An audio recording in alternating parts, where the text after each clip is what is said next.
Hi, thank you all for coming today. I really appreciate everyone coming out in this heat.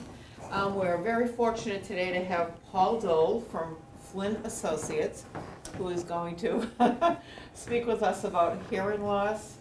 I think some of the causes, some of the ways we can, some solutions that he may have. He's posted in the field for many years, he's told me. So we're very, very delighted to have him here today to share some wonderful knowledge about hearing loss and ways to be helpful. So, Paul, thank you. Thank you.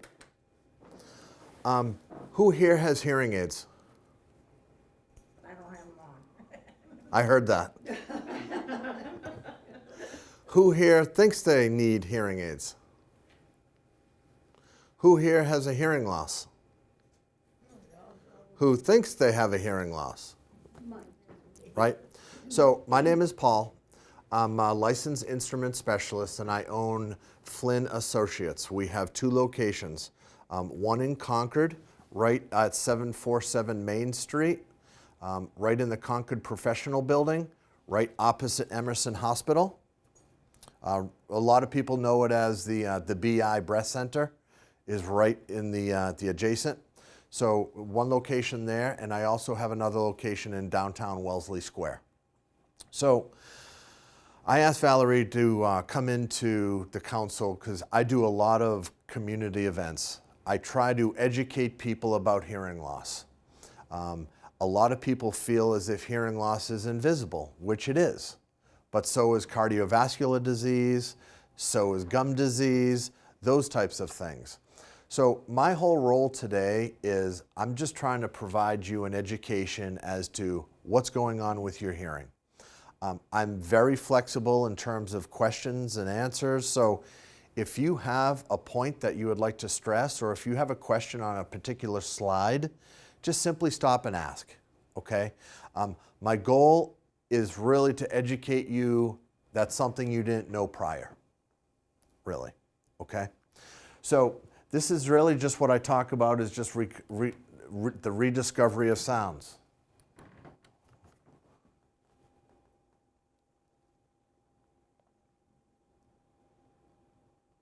So obviously 1 in 10 Americans have hearing loss.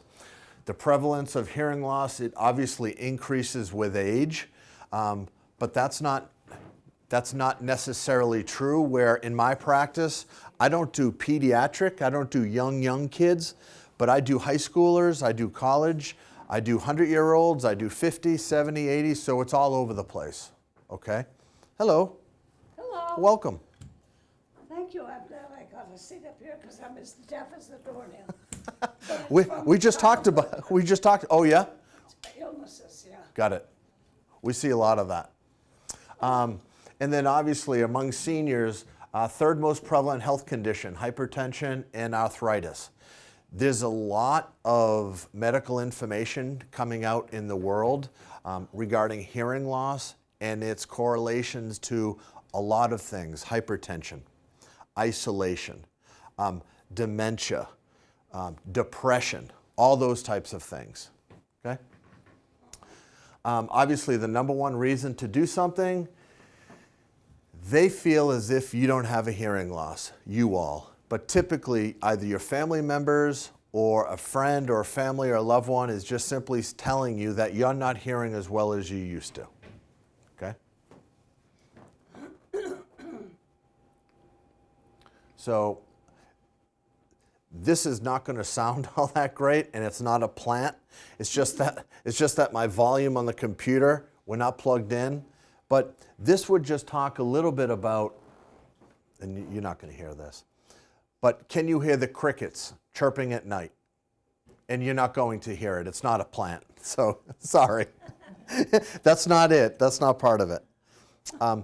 These are all the common things that, quite honestly, people suffering from hearing loss may not be able to hear well, okay?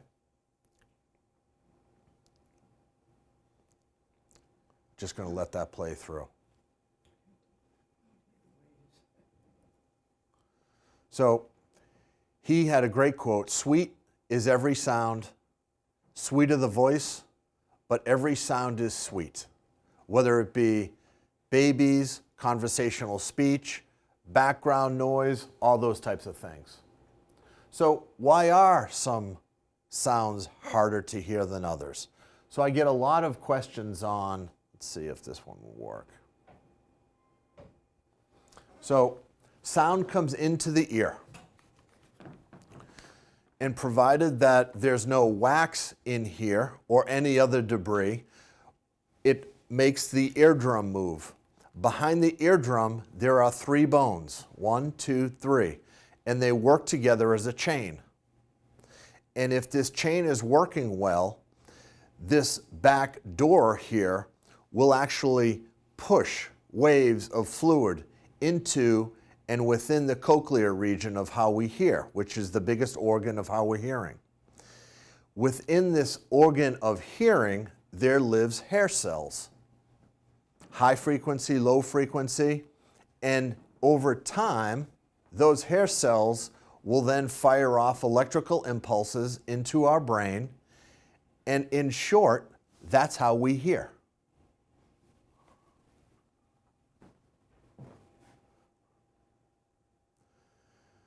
Hair cells damage is most typically when people talk about, I have nerve deafness. Well, what does that mean? It means that within the nerve of your cochlear, you have damaged hair cells. Damaged hair cells can happen with age. It can happen with mill work, foreign service work, armed services, what you did for hobbies, motorcycle, gunfire. There's all sorts of things that go with what caused your hearing loss. Childhood, medications, some chemo treatments currently, they all defray your hearing. So we can be born with it. Our families could have it. And then depending on occupational, what did I do for a living? And hobbies. And obviously today's world, loud music. So people ask me all the time, is hearing loss permanent? Will a hearing aid fix my hearing? It will not. When you take them off, sometimes you think your hearing is worse, but hearing aids, they're called a hearing aid for a reason. They're aiding what you have left. Okay?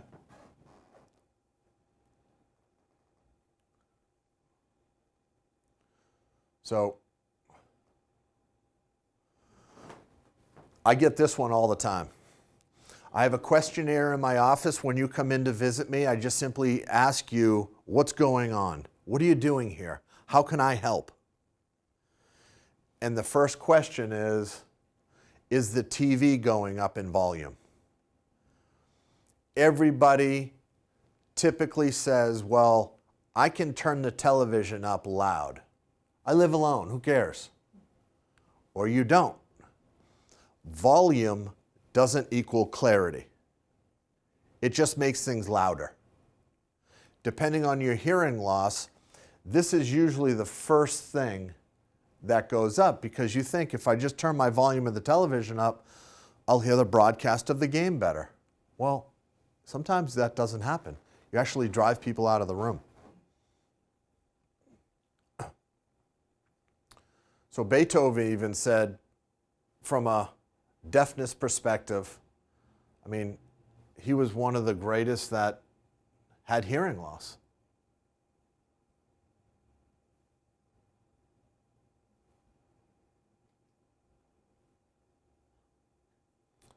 So, unintended consequence of hearing loss. So the National Council of Aging had done some studies talking about if hearing loss goes untreated, and there's a lot of comorbidity studies out today which correlate that, hypertension, isolation, depression, all those types of things.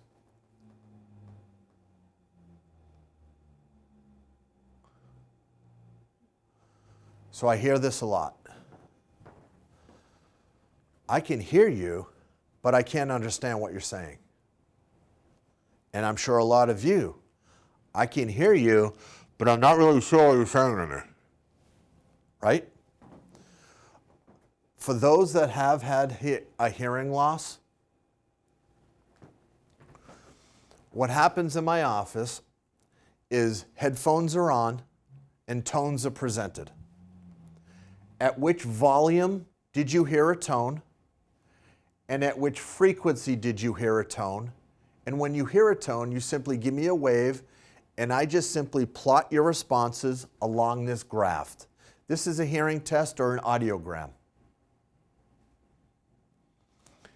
In the low frequencies, which are more hard sounds, this is typically volume. In the higher frequencies, this is typically clarity.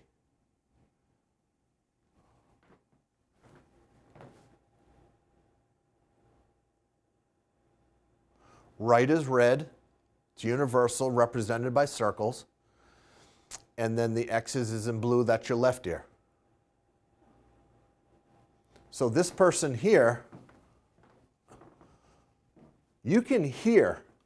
Normal hearing is between 0 to 20. A mild hearing loss is 20 to 40. A moderate hearing loss is 40 to 60. A more severe hearing loss and profound. So this person has a mild, sloping, high-frequency hearing loss. When I write a report to your doctor, that's what I say. That's clinical. In the real world, what that means is this is volume, this is clarity. I can hear you. You can hear me. You don't have instruments in, but I know my audience. I speak well, and I look right at people. However, you can hear, but sometimes I'm not really sure what you're saying to me. This is a clarity issue. Most people that come into my door say, I can hear, but I can't understand. Or secondarily, socially, in the presence of background noise, I kind of check out because I can't understand what's saying. Partly read lips too. Absolutely, we all do. Truly. Yep, we all do. So, in the spirit of low frequency, or you're getting some of these words, yes. Sorry. Yep. Right? Newspaper. You're getting the consonants here. Right? Anybody here?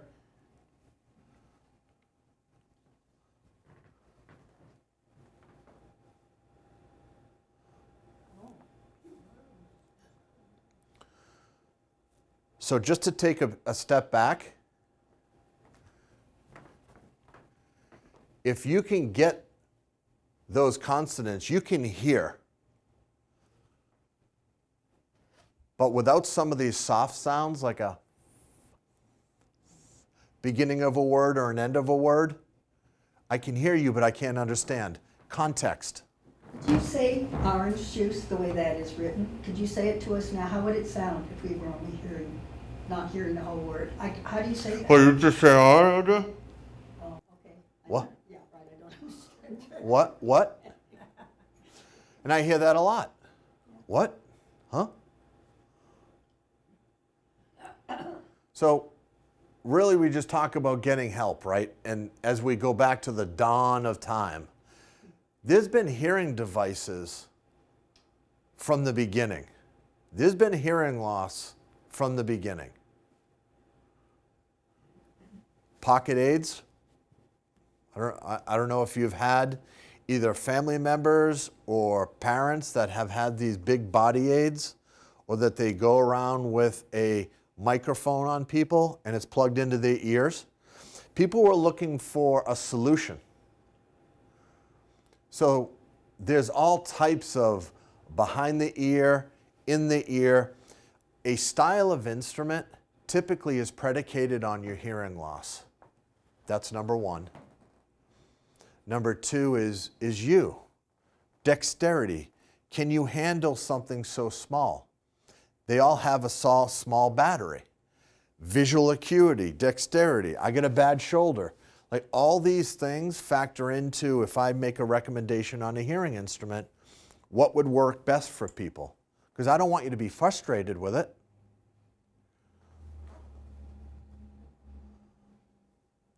So just the technology of a hearing instrument has leapfrogged. These are not your grandmother's hearing aids anymore.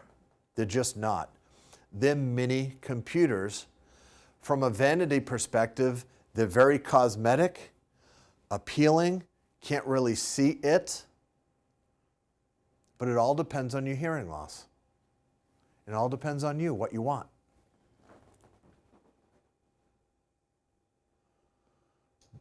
They connect to your iPhone now or a smartphone.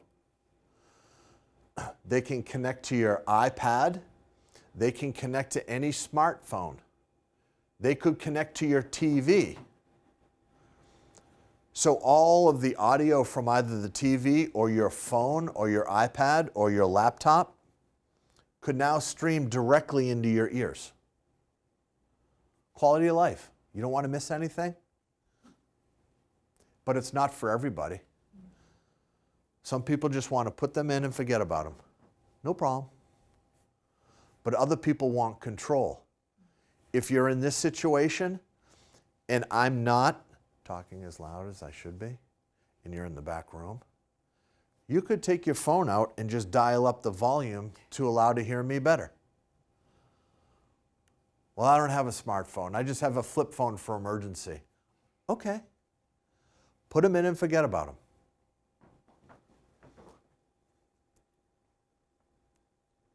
And obviously just those that have instruments, I'm happy to take a look at them.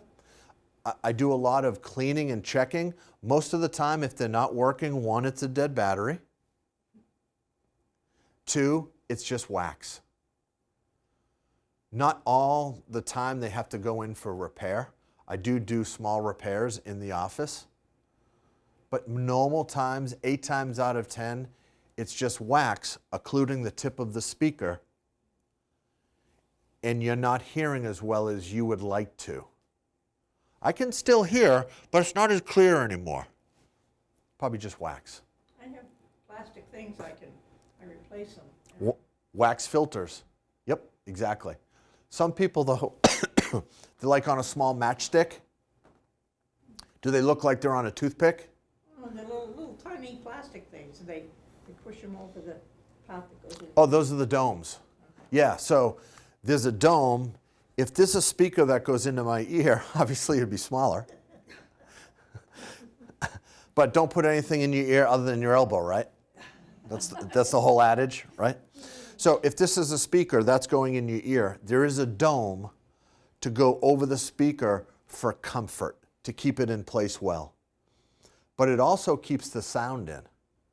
Underneath the dome lives a filter, and that filter is stopping the wax from going into the receiver because wax is corrosive.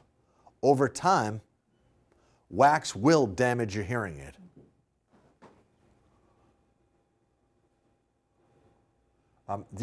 These just all about taking action. If you've not had a hearing test, at least within 2 years, get a baseline hearing test. Everyone knows their prescription of eyeglasses, typically. Everybody knows their blood pressure numbers,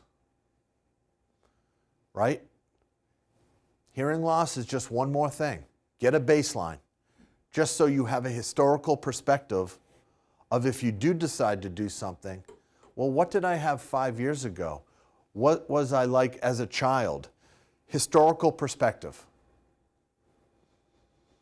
And then this is the lifestyle. This is just some of the things that we talk about when recommending an instrument. Number one, do you have a hearing loss that would require some amplification? If you do, what style is best for me? What can I handle? U, dexterity, visual. And then thirdly, and probably most important, is how active a person are you? Do you live a quiet lifestyle where you don't need all the bells and whistles? Or are you super active and you're in noise all the time? So you need some instrument to help you filter out the background noise so I can hear speech in front of me. And I kind of help you and guide you through that process. Consumer Reports several years ago had done a great article about hearing loss and the actual hearing aids and the people that fit them. It's an interesting read. And then our process in the office is simply come in for an evaluation. If you don't come to me, go to somewhere else in ear, nose, and throat practice, another audiologist, just get a baseline hearing test. It's the most important thing. And then we talk about all these things. What are you waiting for? So, I like to be short and sweet.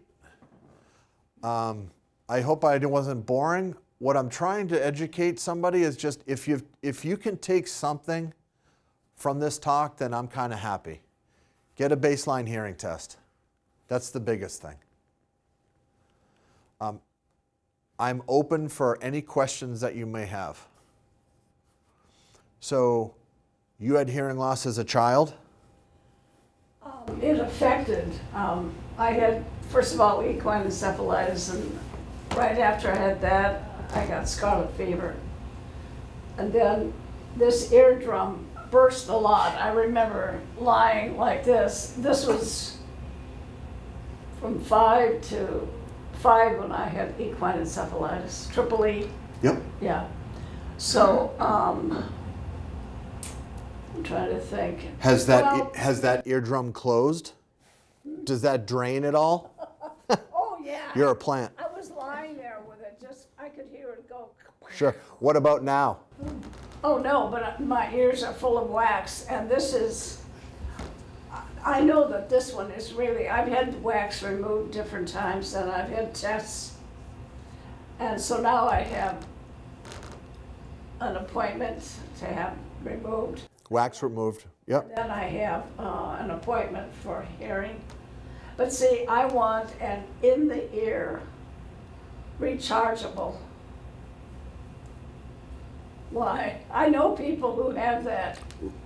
An in-the-ear rechargeable instrument of quality, not bought online, does not exist. Well, Not yet. Now, behind the ear, small, and then the speaker in the ear, yes, rechargeable exists. okay, but somebody told me that she thought I could only have in the ear because of my hearing test. But see, I love to be alone. I'm never, I'm an artist, a painter. Sure. Yeah, and I think that might have started when I was little, young, being sick so much. Yeah, sure. And then I had mastoiditis also. Oh, man. Yeah, You're a mess. I have Lucky yes. us. You look fabulous, so I'm. You're right, exactly. You're a mess, but you look great. No, I know I don't care. Yeah, right, I know I'm a mess. That's too bad. But I can tell now, just hearing myself speak. Yeah. I don't know if I'm shouting or speaking. Right. What am I doing? You're projecting, Oh, okay. but you're normal. I mean, I just met you. You're not shouting, but there is a correlation. So when you have an instrument in, that's a microphone. Oh, that's one thing I can't get used to. I tried that once, and I don't think I can. Because of your own voice? Magnifying. I forgot about that. Oh, hey, looks like I'm going to be alone. I wouldn't say that. What? I wouldn't say that. But it's true. When I first turn an instrument on with somebody, your voice hits the microphones of the hearing aid. You're loudest to yourself. So your world and you will sound different. Yeah, I know it, but so I'm hearing the person I'm speaking to, and then I also hear myself at the same time. But- Oh, man. But you will, but that's adjustable. That's adjustable. Yeah. But there is a time frame where, so that's noise. No, but that's noise, right? Like, it happens. Even in quiet, noise happens. Yeah, but what did you just say? See, I missed it. Something was going on, like I don't know. Oh, I didn't hear it. But I just said that's right. No, but where it bothers me is out with people or for dinner. Socially. Thing. Socially, yeah. Yeah. Do you have anything going on with your left ear? Oh, yeah, I think so. Okay. Yeah. Yeah. But I see everybody, quiet, active, young, old, whatever. And people always say to me too, oh, I don't want to hear all that. Well, your brain does. You have to keep your brain active. Oh, I know it, but I think I do with my work and my thoughts and the stuff I read. And Right. I mean, I think it's more dementia and Alzheimer's is from your gut to brain connection. I've just been reading more and more about that. There's Just a lot of information out there. Yep. When are you going for your hearing test?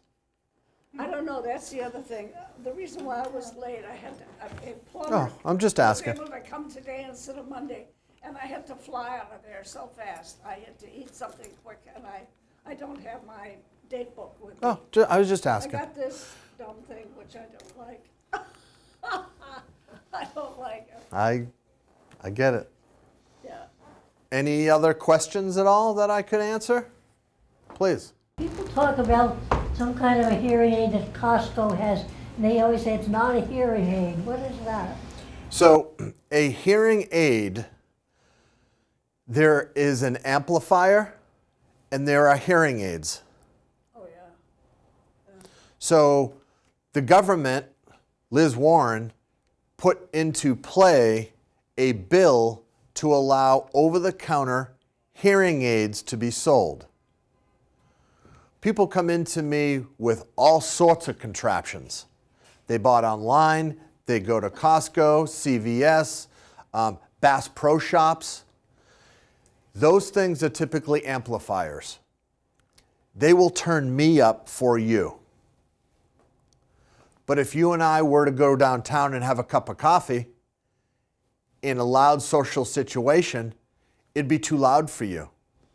An amplifier on that audiogram does not and is not able to go and turn into frequencies where you need help. A hearing aid, a hearing aid will specifically, maybe not like on that test score where you don't need volume, you don't need it to be louder, you need it to be clearer. A good quality instrument will give you just clarity, not volume. Or if you need volume, it's also there. It's more programmable. So they're basically like cheaters. An amplifier at home, TV, I think I'm having trouble. Buy two for $39.95 and get one. Right? I'm okay with that because you're recognizing that you have an issue. And right now, those cheaters are okay for me. But I know eventually I'm going to need a more quality pair of instruments. So it can help you if you're not too bad a problem. Maybe. Yep. It's at least allowing you to go to CVS and see if just turning things up will make it better for me. But I'm also here to tell you, as you turn the television up in volume, It doesn't mean you understand the program better. Loud does not equal clear. Well, I do, It's just louder. and I have it loud, but. I bet you do have it loud. The birds up in this trees get. Right, flying away, flying away. No. Question for me? No, but it's just that, you know, eyeglasses correct your vision and make it perfect, but I keep warning everybody new that these are aids, hearing aids, and they are not the same as a normal person with good hearing. Absolutely. And you bring up a good point. So a new user that comes into me expecting a 20/20 miracle. So think about it. If you had blurred vision at all, within 2 weeks, sooner, but within 2 weeks, you are going to an optom or an ophthalmologist and you are getting a solution. Hearing loss, you haven't done anything for 10 years. So for me to just turn them on, our brain, it resists amplification, especially in that high frequency.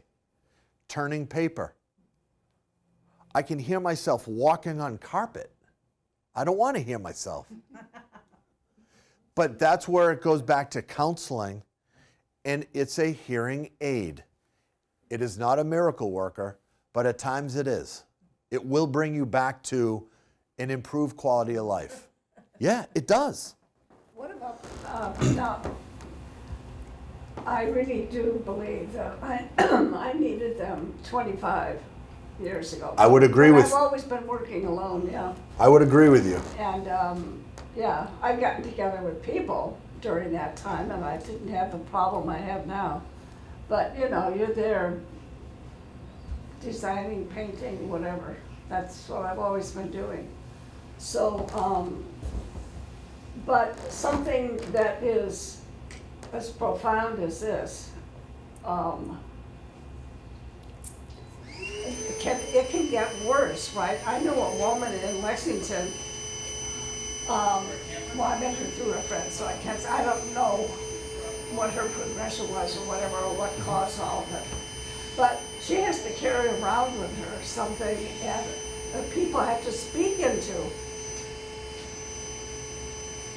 That's old technology. No, I don't think so. No? Because she's, oh gosh, no, she could afford. Is it wireless? Because there are devices where if I'm in that room and if I'm wearing like a little clip, a microphone, Yeah. my voice would come directly into your hearing aids. Those are for people that, so a hearing test is only partial. Well, There's also what's called a discrimination score or a word test. You're in the booth and someone reads words to you and you repeat back those words to the best of your ability. Say the word cowboy, say the word hot dog, say the word up. Depending on how you do with those list of words, not only is it your hearing loss, but it's your processing ability to understand words. but I'm sure she went to the, I don't know who knows where she went, but There's a lot of cool technology out there to assist people. There really is. well, she would have. Found it? Oh, yeah, definitely. No, her, well, no, she would have. Yeah. They, you know, I have a question. It's not about our hearing, but I'm curious to know how you decided to be a hearing expert. How did you get into That's a great question. So the question was, He'll tell you. the question was, how did I get into the hearing aid world?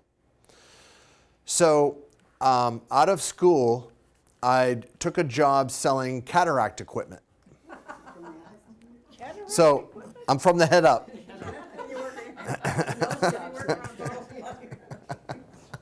I'll walk on your backs later. But so I was doing that for quite a while. And at the time I had 4 little kids, and I was doing well, and I kept getting promoted, and so I was traveling a lot. So I wanted to stay home a little bit. So I got a phone call, and my dad was a World War II pilot, and he had, remember that test? He had this, and then he had that. And the old timers I see that did do armed services, Yeah. they drop right off. During that time. and So I- they can hear. But, you know, you're there. You can hear me, but they can't designing understand what I'm saying. whatever. That's So what I've always been most do. somewhat fascinated in that, So, and quite honestly, it was just a matter of chance. I got a phone call asking me if I would consider an interview with a company around the Boston area selling hearing aids. It can get worse, And right? I said, know a sure. woman in Lexington, And so I started to do well, and I started to do well, and I started to get promoted again, and I was traveling again. So I went to work for one of my biggest suppliers. She had an office in Brookline people have and to Norwood. speak into.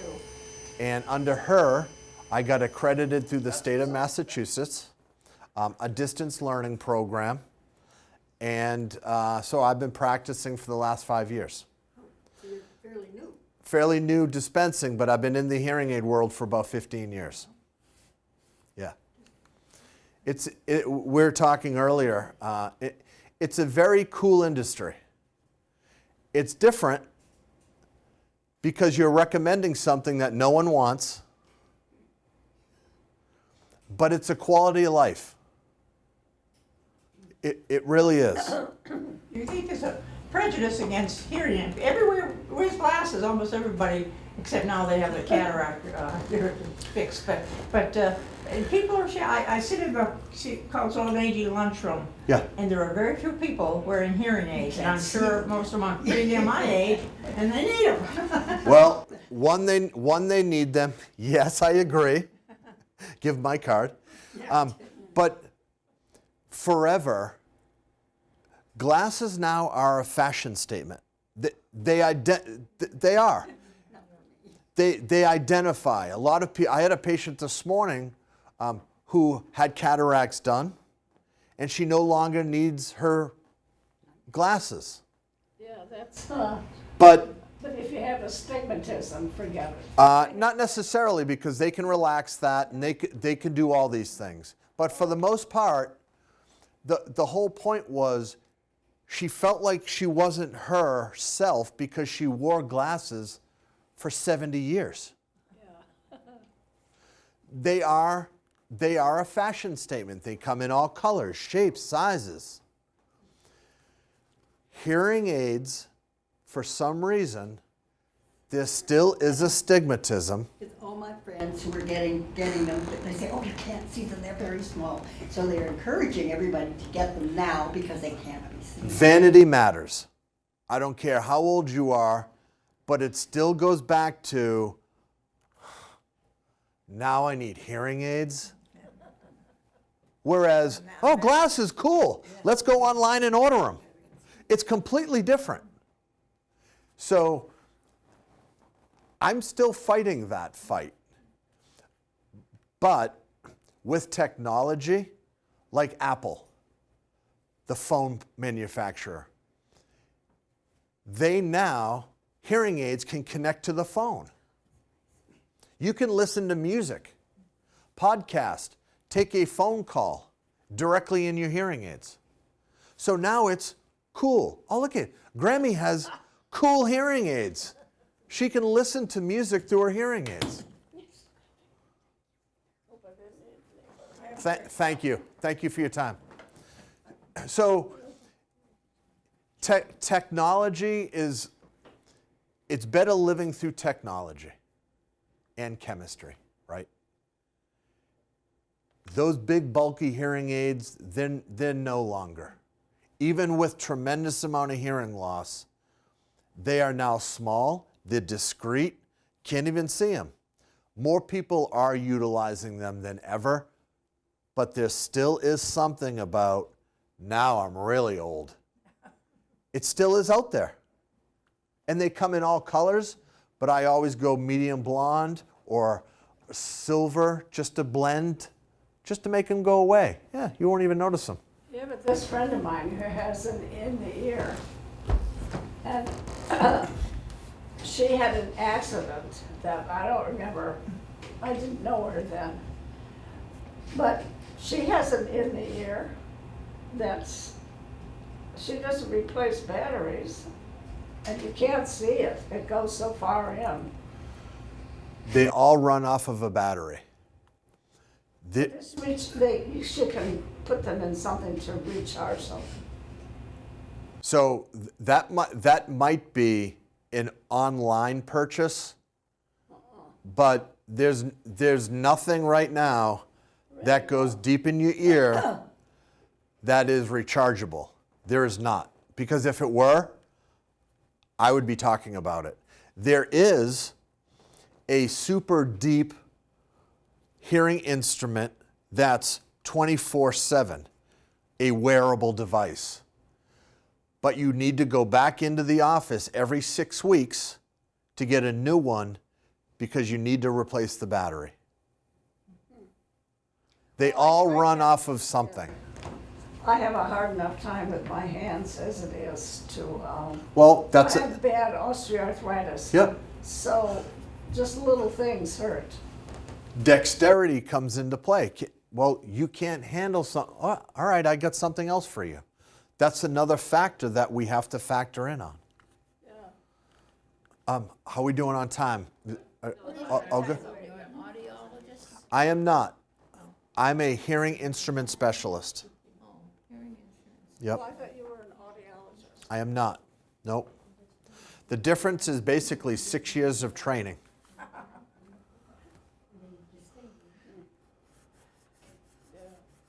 what's the name of your company?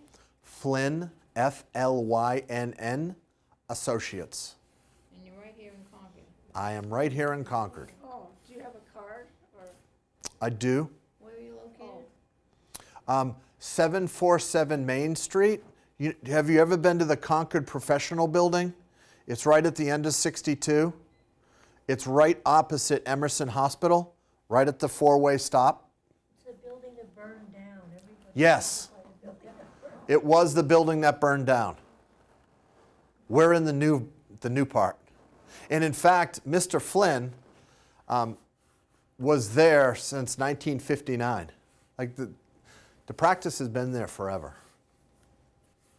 And what's the name of the practice again? Flynn, Flynn Associates. Yep. Valerie has my information if. Good. Is any other questions that anyone has, or I don't want to? Everyone good? Any other questions that anyone And has? I'll hang around. I'll hang around. How So- old are those little kids now? They're little kids. How old are they now? 21, 20, 18, and 16. Big kids. Oh boy, big kids. College and high school. Oh Yeah. boy. Full house. Thank you. I'm Thank you so I'm much. around if you need me. Thanks, appreciate it, Paul. That was great. Thank you. Very helpful.